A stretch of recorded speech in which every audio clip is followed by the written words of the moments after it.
গত 18 ডিসেম্বর 2024 বুধবার রাত 8:30 বাংলাদেশ জাতীয়তাবাদী দল বিএনপির জাতীয় স্থায়ী কমিটির গুলশান কার্যালয়ে সভা অনুষ্ঠিত হয়। সভায় সভাপতিত্ব করেন আমাদের ভারপ্রাপ্ত চেয়ারম্যান জনাব তারেক রহমান। সভায় উপস্থিত ছিলেন স্থায়ী কমিটির সদস্য ডক্টর মোশাররফ হোসেন, আব্বাস, বাবুবাসু চন্দ্র রায়, ডক্টর আব্দুল মহিন খান, আমি নিজে, জনাব আবির মাহমুদ চৌধুরী, জনাব সালাউদ্দিন আহমেদ, বেগম সেলিমা রহমান, মেজর অবসরপ্রাপ্ত হাফিজউদ্দিন আহমেদ বিক্রম, অধ্যাপক ডক্টর এস.এম. তাহির হোসেন। সভায় মূলত 16 ডিসেম্বর 2024 বিজয় দিবসে প্রধান উপদেষ্টা ডক্টর মোহাম্মদ ইউনূস জাতির উদ্দেশ্যে যে ভাষণ দিয়েছেন তা নিয়ে বিস্তারিত আলোচনা এবং পরবর্তীতে প্রধান উপদেষ্টা পেশ সংবাদ সম্মেলনের মাধ্যমে উপদেষ্টার ভাষণে যে ব্যাখ্যা দেন তা নিয়েও আলোচনা হয়। সভা মনে করে প্রফেসর ডক্টর মোহাম্মদ ইউনূসের ভাষণে নির্বাচন সংক্রান্ত বক্তব্য একেবারে অস্পষ্ট। তার বক্তব্যে নির্বাচনের একটি সম্ভাব্য সময়ের কথা বলা হলেও নির্বাচনের কোন রোডম্যাপ সম্পর্কে কোন সুনির্দিষ্ট বক্তব্য রাখা হয়নি। ডক্টর মোহাম্মদ ইউনূস নির্বাচনের সম্ভাব্য সময়সীমা 2025 সালের শেষ অথবা 2026 সালের প্রথম অনুষ্ঠানের কথা বলেন, যা একেবারে অস্পষ্ট এবং নির্দিষ্ট সময়ের কোনো উল্লেখ নেই। অথচ তার প্রেস সচিব বলেন 2026 সালের জুন মাসের মধ্যে নির্বাচন অনুষ্ঠিত হবে, যা পরস্পর বিরোধী। সভা মনে করে এই ধরনের পরস্পর বিরোধী বক্তব্য আরো বিভ্রান্তি সৃষ্টি করবে। সবাইও মনে করে যেহেতু নির্বাচন কমিশন গঠিত হয়ে গেছে, সেহেতু নির্বাচন অনুষ্ঠানের বিলম্বের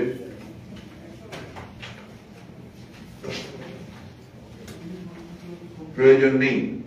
নির্বাচন কেন্দ্রিক সংস্কারগুলো দ্রুত সম্পন্ন করে নির্বাচন অনুষ্ঠান সম্ভব। জনগণ এ বিষয়ে প্রধান উপদেষ্টার নিকটস্থ স্পষ্ট বক্তব্য প্রত্যাশা করে। সভা মনে করে নির্বাচনের সুনির্দিষ্ট সময় রাজনৈতিক দল ও অন্যান্য অংশীদারের সঙ্গে আলোচনার মাধ্যমে নির্ধারণ করা উচিত। 3.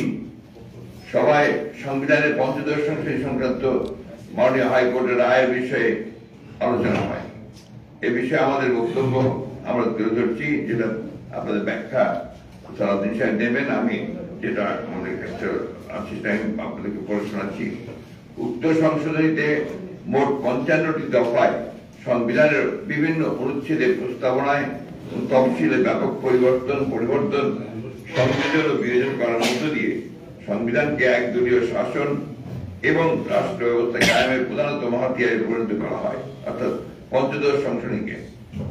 সংবিধানের মৌলিক কাঠামো এবং বেসিক স্ট্রাকচারকে ক্ষতিগ্রস্ত করে গণতন্ত্রকে বেহাত করে দেওয়া হয়।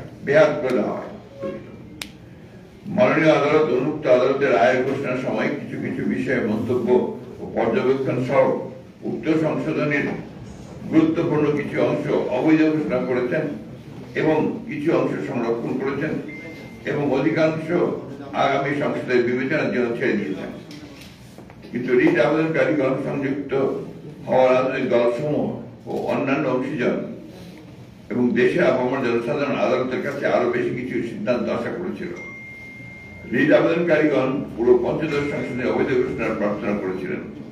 বিএনপি সহ অন্যান্য রাজনৈতিক দল এবং ব্যক্তিগণ রিটের পক্ষে ইন্টারভেনার হিসাবে যুক্ত হয়েছিলেন। আমরা এই রায়কে স্বাগত জানাই, অ্যাপ্রিসিয়েট করি। আদালত স্বীকৃতি দিয়েছেন যে নির্বাচিত পরবর্তী সংসদটি সংবিধান সংশোধনের একমাত্র উপযুক্ত ফোরাম। আদালত মোটা দাগে 6টি বিষয়ে অবৈধ ঘোষণা করেছেন। তত্ত্বাবধায়ক সরকার বিষয়ক অনুচ্ছেদ 58 ক ও দ্বিতীয় ক পরিচ্ছেদ বিলুপ্তিকে সংবিধানের মৌলিক কাঠামো গণতন্ত্র ধ্বংস করে দেওয়া হয়েছে বলে মন্তব্য করেছেন। খ 142 অনুচ্ছেদে গণভোটের বিধানকে স্বীকৃতি দিয়ে গণভোটের বিধান ফিরিয়ে এনেছেন। গ অনুচ্ছেদ 7 ক 7 খ বিলুপ্ত ঘোষণা করে সংবিধানকে সুপ্রিম ল হিসেবে সাংবিধানিক ঘোষণাকে পুনরুল্লেখ করেছেন। সংবিধান একটি পরিবর্তনযোগ্য দলিল বা আইন বা যে একমাত্র নির্বাচিত সংসদের এখতিয়ার ফ্যাসিবাদী আওয়ামী সরকার সংবিধানের প্রায় 1/3 কিছু অংশ তফসিল করে অপরিবর্তনীয় ঘোষণা করেছিল, যা এই রায়ের মাধ্যমে বাতিল হয়েছে। ক সংবিধানের 44 অনুচ্ছেদ উচ্চ আদালতে এখতিয়ার অনুচ্ছেদ 102 সংক্রান্ত অধস্তন আদালতে হস্তান্তর করার বিধান বাতিল করা হয়েছে। ম সুপ্রিম জুডিশিয়াল কাউন্সিল সংক্রান্ত অনুচ্ছেদ 96 বহাল রাখা হয়েছে। অনুচ্ছেদ 18 ক পরিবেশ ও জীব বৈচিত্র্য সংক্রান্ত অনুচ্ছেদ 23 ক উপজাতি ক্ষুদ্র জাতি সত্তা নৃগোষ্ঠী সাংস্কৃতিক ঐতিহ্য সংরক্ষণ সংক্রান্ত বিষয় এই অনুচ্ছেদ সমূহ বহাল রাখা হয়েছে। চ পঞ্চদশ সংশোধনীর অন্যান্য সকল বিষয়ে সমূহ পরবর্তী নির্বাচিত সংসদের বিবেচনার জন্য আদালত রায় উল্লেখ করেছেন। সুতরাং সংবিধানের সকল প্রকার সংশোধনী একমাত্র নির্বাচিত সংসদেরই এখতিয়ার ও কর্ম ও তার বিচার বিভাগীয় স্বীকৃতি দেওয়া হয়েছে। সভায় অবিলম্বে ফ্যাসিবাদ বিরোধী আন্দোলনে অংশগ্রহণকারী রাজনৈতিক দল সঙ্গে সঙ্গে মত বিনিময়ের সিদ্ধান্ত গৃহীত হয়। বিএনপি মত বিনিময় করবে ও দেয়াল কমিটির দায়িত্বপ্রাপ্ত সদস্যদের এই বিষয়ে প্রয়োজনীয় সিদ্ধান্ত গ্রহণের সিদ্ধান্ত হয়। এটাই ছিল। এই বিষয়ে আপনাদের যদি কোনো প্রশ্ন থাকে সংবিধানের ব্যাপারে তাহলে উত্তর দেবেন। ইলেকশনের ব্যাপারে চিফ অ্যাডভাইজার যে অস্পষ্টতার কথা আপনারা বলছেন, আপনাদের মানে মোটা দাগে কথাটা কি যে ইলেকশন কবে চান? আমরা তো মনে করি যে ইলেকশন আপনার এখন ইলেকশন কমিশন গঠন হয়ে আছে, সুতরাং ইলেকশন পরিচালনা করবার কন্ডাক্ট করবার জন্য তার প্রস্তুতি নেওয়া, তো সেই ধরনের কোনো প্রবলেম তো নাই, অতি দ্রুত সেটা করা সম্ভব। কিন্তু আমরা যেটা আশা করেছিলাম যে আমরা সেটা বলেছি যে চিফ অ্যাডভাইজার সুনির্দিষ্ট একটা সময়ের মধ্যে একটা রোড ম্যাপ দিয়ে দেবে, সেটা তিনি দেননি। এটা আপনারা আমাদেরকে হতাশ করেছেন, একই সঙ্গে জাতিকেও কিছুটা। আর তারপরে তার প্রেস সচিব যে কথা বলেছেন, এই কথাটা আমার সাংঘর্ষিক কথা হয়ে গেছে। তিনি বলেছেন যে আপনার 25-এর শেষের দিকে অথবা আপনার 26 দিকে চিফ অ্যাডভাইজার বলছিলেন, আর উনি বলছেন যে জুনের আপনার মধ্যে নির্বাচন হবে। তো এক্স্যাক্টলি আমরা বুঝতে পারছি না যে কোনটা সঠিক।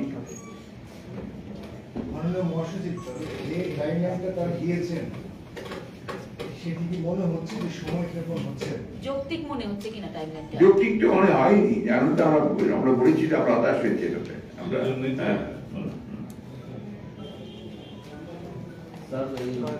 তত্ত্বাবধায়ক সরকার তো পুনর্বহাল দলীয় সরকারের অধীনে যে নির্বাচনগুলো হয়েছে এই বিষয়ে এই নির্বাচনগুলোকে আপনারা বাতিল চান?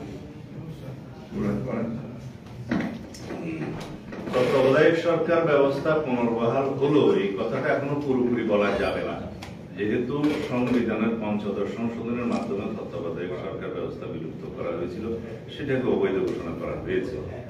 কিন্তু ইতিপূর্বে অ্যাপিলেট ডিভিশনে জাস্টিস আমরা বলি জাস্টিস খায়রুল হক যে তত্ত্বাবধায়ক সরকার ব্যবস্থাকে উড়িয়ে দিলাম, সেটা রিভিউতে ফাইনাল জনগণের পক্ষে আসলে তখন এক্স্যাক্টলি তত্ত্বাবধায়ক সরকার ব্যবস্থা পুনর্বহাল হবে।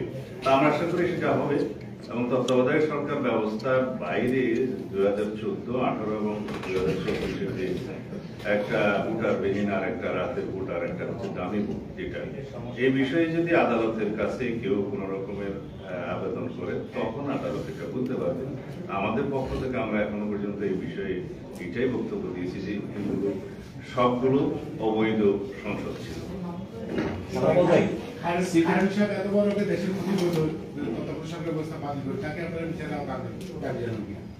সেটার সময় তো এখনো আছে, সময় যখন আসবে, যখন আমাদের সেই সুযোগ আসবে তাকে বিচারের আওতায় নিয়ে আসার, তখন নিশ্চয়ই। এই রায় নিয়ে আপনাদের আর কি এক্সপেকটেশন ছিল, কিছু আশা ছিল? আসলে পুরো সংশোধনীটাই বাতিল করা উচিত ছিল। এই আইনে আমরা যেটা মনে করি যে আমরা যে বক্তব্যগুলো দিয়েছিলাম সে ভালো বলতে পারবেন। আমরা আপনার কতগুলো আমরা যে অ্যাপ্লিকেশন অ্যাপ্লাই করেছিলাম, আমরা আমাদের তরফ থেকে যেটা আমরা আপনার কোর্টকে দিয়েছিলাম, সেখানে আমরা কিছু রেখে প্রিয়াম্বলে কিছু রেখে এবং সেই সঙ্গে আপনার আবার কিছু পরিবর্তন করে আমরা কিছু প্রস্তাব দিয়েছিলাম, সেটা পুরোপুরিভাবে আসেনি। সিটি কর্পোরেশন ও পৌরসভার যে নির্বাচন হয়েছে সেই নির্বাচনে জনপ্রতিনিধি আছে তাদেরকে বাতিল করা হয়েছে, ইউনিয়ন পরিষদটা এখনো করা হয়, একই ধারায় কিন্তু নির্বাচন হয়েছে সিটি কর্পোরেশন আমরা তো এটা বাতিল চেয়েছি, আমরা পূর্বে আমরা কিন্তু ইউনিয়ন পরিষদ বাতিল চেয়েছি, আপনাদের মনে থাকার কথা।